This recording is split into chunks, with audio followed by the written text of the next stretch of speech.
We're looking at 10 wide receivers that can help you win your fantasy league right now. We're looking at players at the top of the draft, the middle of the draft, and the bottom, all over the draft board, because we're looking at these strategies. We're looking at their advanced metrics. We're seeing how they can win your league. We're doing these player lists every day to help you strategize for your drafts, wide receivers, running backs, tight ends, quarterbacks, every day. But what you need to do right now is click that subscribe button, because we're talking about these players every day. We're doing deep dives every day. The waiver wire is going to be hot this year. There's a lot of good rookie wide receivers. We're going to be doing deep dives on the top players on the waiver wire every day. Plus, we're talking waiver wire every day. We're going to help you set your lineups every day. So click that button. Stop missing out. We're going to start off with DeVonta Smith. Big time wide receiver going in the second round. And the second round is probably be where leagues are won and lost, because there's a lot of good players there. And there's a lot of players there that are very good with a lot of upside that can be steady but also have some red flags. He seems like the safest. He is a very safe bet. He's going to get over a 20% target share, but in this offense, that's about 7 to 8 targets per game. He gives you the boom weeks. He can be steady. His low games ain't too bad. He's going to push 80 to 100 air yards a game. He's going to have those games where he's getting those deep targets. He's sharing the field with A.J. Brown, which alleviates a lot of pressure there. This is going to be a fast-paced offense. It's going to move. It's going to be a lot like last year, and the only way it's going to be changing for him is if he gets hurt somehow, and if that happens with all players. That's a risk with all players.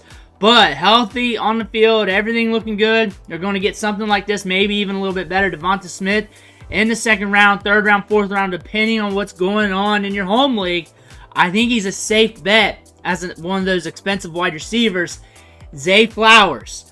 He's going to be cheaper in your home leagues. People are a little bit down on him. But honestly, I'm bringing him up today because I haven't talked about him for a while. And I think there's strategy around him. I think he's a safe bet for workload. Like I'm saying, 20+% target share. The ADOT was a little bit low, but I think that can increase, and I know it can increase because it was a lot higher in college. It was in double digits. I think we can get to double digits. I think we can have a 20% target share, and he gives you boom weeks. He gave you 4 wide receiver 1 weeks last year.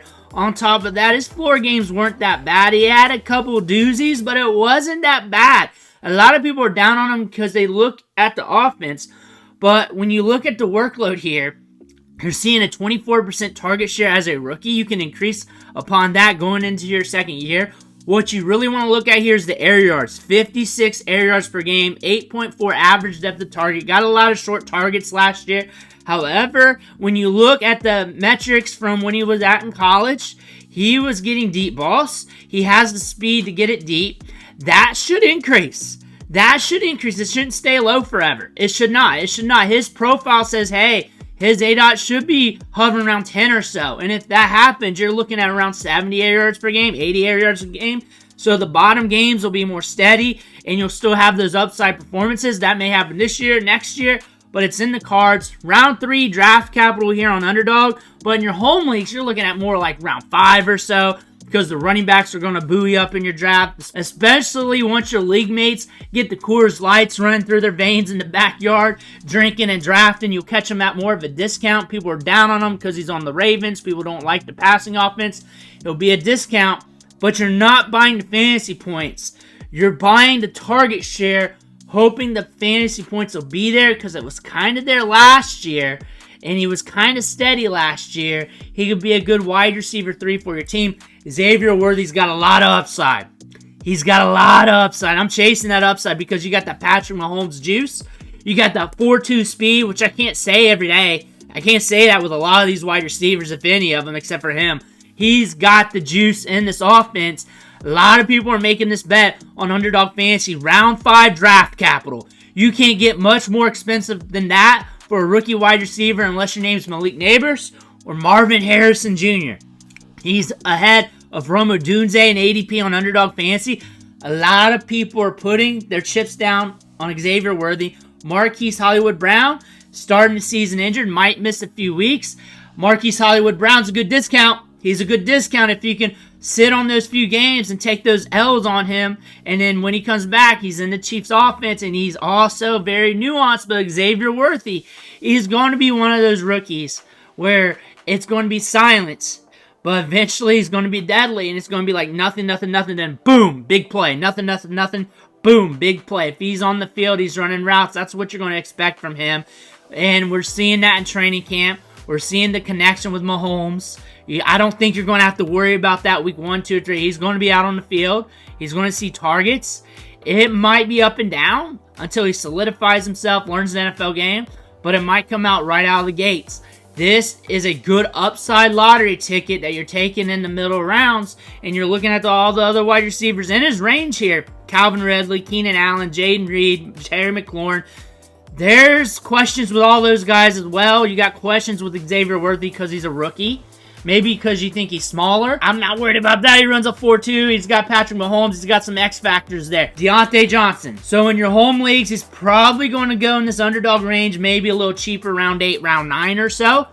But you're buying target share here. You're buying a target share of around 25%, maybe 23, 22, similar to last year. And he's probably one of the last wide receivers that you can stamp down a 20% plus target share, pushing 25% range, and you're getting the workload, which leads to fantasy production. This offense is different from last year. You got Canales there, running the scripts. Bryce Young's going into year 2. They brought in more wide receivers. They got more help. Jonathan Brooks is coming back eventually this year. There's a lot of upside here. They impacted the offensive line. They got more talent there. This offense is going to be a lot different. Maybe not enough to be the greatest show on turf. I'm not saying that. I'm not trying to get you excited. But Diontae Johnson's going to be soaking up targets. He's going to be getting the air yards, probably 80 to 90. Maybe 100 if they're really pushing it. He's going to get the workload, though. That's going to allow him to be fantasy relevant, but for the price, he's cheap. It's him versus the RB2s, though. It's pick your poison with that. But honestly, if you're looking for that wide receiver 4, or you need a wide receiver 3 because you went running back heavy, he's the guy to do it. He's going to be steady as long as he's healthy on the field. Brian Thomas Jr., an ultimate upside play, and he's a little bit cheaper compared to the other wide receivers, and we're seeing this on the field. On top of that, his price is going up. He is jumping draft capital. The market is saying, hey, we want Brian Thomas Jr. Underdog drafters are saying, hey, we want him. We realize he's got a lot of potential in this offense. We realize the Jaguars have a fast-paced offense. He's a starter. He's on the field. He will get deep targets. At worst, he's going to be a splash play machine in this offense as long as he's on the field, because he'll get those deep targets, and if he brings 1 or 2 in, that's a big performance. I imagine he could be that guy that breaks loose, got that 4.3 speeds, got ball skills, and he can pair well with Trevor Lawrence, and we're already seeing that on the field, and you're catching him in the middle rounds. This could be the player that wins your league for you. Calvin Ridley. If you need a steady Eddie wide receiver that's a veteran that can really shape up your wide receiver 2, 3, 4 range, depending on how you drafted, he's a guy to look at. He's going to get over a 20+% target share. DeAndre Hopkins on the mend.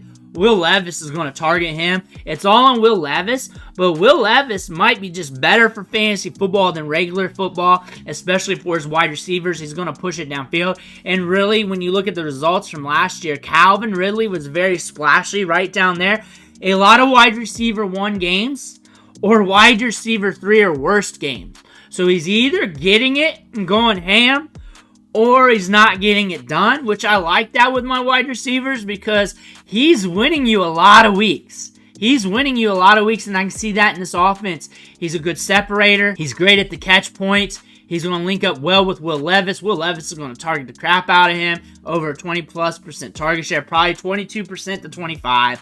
Probably in that range, especially when DeAndre Hopkins comes back. But he's going to get the workload, and it might look something like this. Maybe the down games look a little bit better, but those upside weeks, if you can stomach it with the downside weeks, this might be the wide receiver with you. Christian Watson, same thing. If you can stomach the upside weeks with the downside weeks, this is the wide receiver for you because he will have a few games where he blows up, and then I'll also get nicked up with injuries, and then I'll also have those down games, and that's just the type of wide receiver he is, because there's a lot of good wide receivers in this offense. They got a lot of young talent, but he's quick, he's fast, he gets the deep targets. That's what you want out of your wide receivers. 90.8 air yards per game, 17% target share. That just says, hey, I'm a spike week dandy. Do you want a wide receiver with spike weeks and you can play the matchups? If you're good at playing the matchups, you want a couple wide receivers like this. If you're not good at playing the matchups, you do not want a wide receiver like this. And also, the players you pick is also dependent on how you play the game in season. George Pickens is going to get hit up with targets this year. Russell Wilson's the guy. He's linking up with George Pickens. Justin Fields is too. So no matter who's in, they're going his way. We saw that in training camp. They're going George Pickens' way, and he should get the same amount of targets per game, but a higher target share maybe. But he should get around 6 to 7 targets per game. 5 on the low in a game, probably 6, 7, maybe some games double digits. And he should push for over 100 air yards. They're pushing it downfield, and the targets going his way will be more accurate. So he should be more stable, and he doesn't have Diontae Johnson there to compete for targets. So the round 4 ADP on Underdog Fantasy, which will probably be like round 5-ish in your home league drafts, that's a good discount. I do not want him as my wide receiver 1. If he's my wide receiver 1, I'm kind of worried about that. But if I got him as my 2 or 3, I'm feeling very, very good.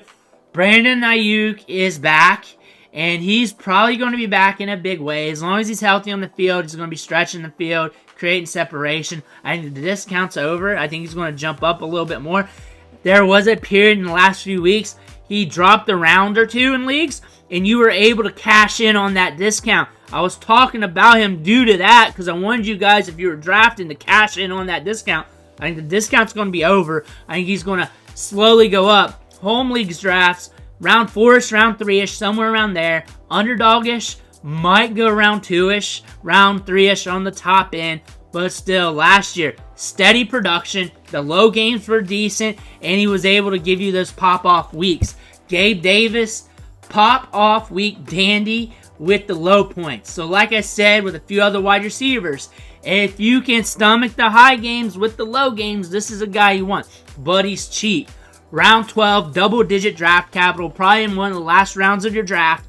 He pairs well with Trevor Lawrence. He's going to be an upside dandy. Probably will have those games where he does nothing, and a few of those games where he's scoring up to here, where he wins you some weeks. He'll probably win you about 4 or 5 weeks this season, but you do not know which ones. You have to be good at playing the matchups.